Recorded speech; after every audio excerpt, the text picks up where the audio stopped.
Google map ব্যৱহাৰ কৰে নেকি আপোনালোকে? গুগল মেপ ক্ষেত্ৰত আপোনালোকেও সাৱধানতা অৱলম্বন কৰা উচিত।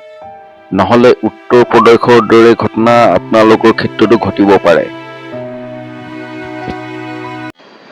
গুগল মেপ ব্যৱহাৰকাৰীসকল এতিয়াৰ পৰা সাৱধান।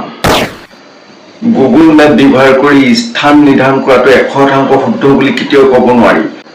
আমি সাধাৰণতে কোনোবা অচিনাকি ঠাইলৈ যেতিয়া আমি ভ্ৰমণ কৰিবলৈ যাওঁ, তেতিয়া সাধাৰণতে আমি গুগল মেপ ব্যৱহাৰ কৰোঁ। আমি গুগল মেপৰ লোকেশ্যনৰ যোগেদি আমি নিৰ্ধাৰণ কৰিব বিচাৰোঁ যে জেগাডোখৰ একজেক্টলি কোন ঠাইত আছে, কিমান সময় লাগিব ইত্যাদি। এই গুগল মেপৰ যোগেদি যে আপোনালোকৰ সম্পূৰ্ণ সত্য তথ্য ওলাব, সেই কথা আপোনালোকে একেবাৰে মানি ল'ব কেতিয়াও নোৱাৰে। কাৰণ আমি যেতিয়া কেতিয়াবা কোনোবা ঠাইলৈ যাওঁ, তেতিয়া দেখোঁ যে গুগল মেপত কোনোবা এটা অঞ্চলত 1 কিলোমিটাৰ দেখায়, কেতিয়াবা 5 মিনিট দেখায়। সাধাৰণতে দেখিব যে গুগল মেপত সাধাৰণতে এই কি বুলি কয় শ্বৰ্ট ডিষ্টেঞ্চৰ যিটো সময়, সেইটো সাধাৰণতে দেখুওৱা হয়।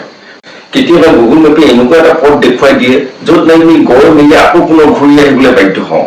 আপোনালোকৰ ক্ষেত্ৰত এনেকুৱা পৰিস্থিতি উদ্ভৱ হৈছে নে নাই মই গম নাপাওঁ, কিন্তু মোৰ ক্ষেত্ৰত বহুত এনেকুৱা পৰিস্থিতি হৈছে। গতিকে আপুনি গুগল মেপৰ ওপৰত ভিত্তি কৰি কেতিয়াও আপোনালোকে স্থান নিৰূপণ কৰিব নোৱাৰে। আপোনালোকে তাতকে লাগিলে কোনোবা মানুহক সোধক, ওচৰ পাজৰ মানুহক সোধক, সেইটো ইয়াত মোৰ মতে বেষ্ট বুলি ক'ব পাৰি। গাড়ী গুগল মেপ ব্যৱহাৰকাৰীসকল অতিশয় সাৱধান হোৱা উচিত, কাৰণ গাড়ী আপোনালোকে হঠাতে কেতিয়াও নিয়ন্ত্ৰণ কৰিব নোৱাৰে।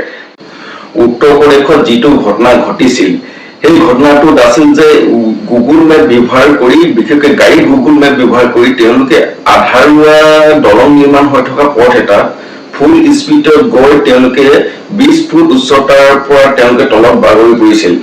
ইতিমধ্যে 3জন লোকৰ এই ঘটনাটোত মৃত্যু হ'ল। গতিকে চাওঁ আহক ঘটনাটোলৈ, কিদৰে ঘটনাটো ঘটিছিল, কিমান উচ্চতাৰ পৰা পৰিছিল আৰু কেনেকৈ তেওঁলোকৰ 3জন লোকৰ মৃত্যু হৈছিল।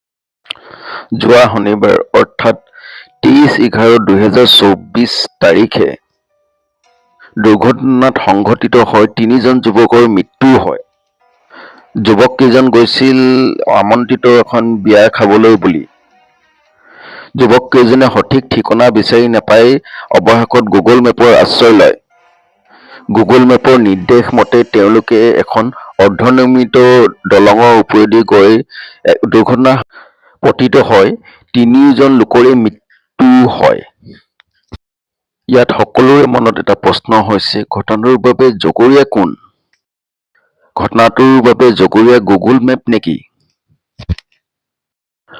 অথবা দলং নিৰ্মাণ কৰা প্ৰতিষ্ঠানটো? শেষত নে শাসনাধিষ্ঠ চৰকাৰখন?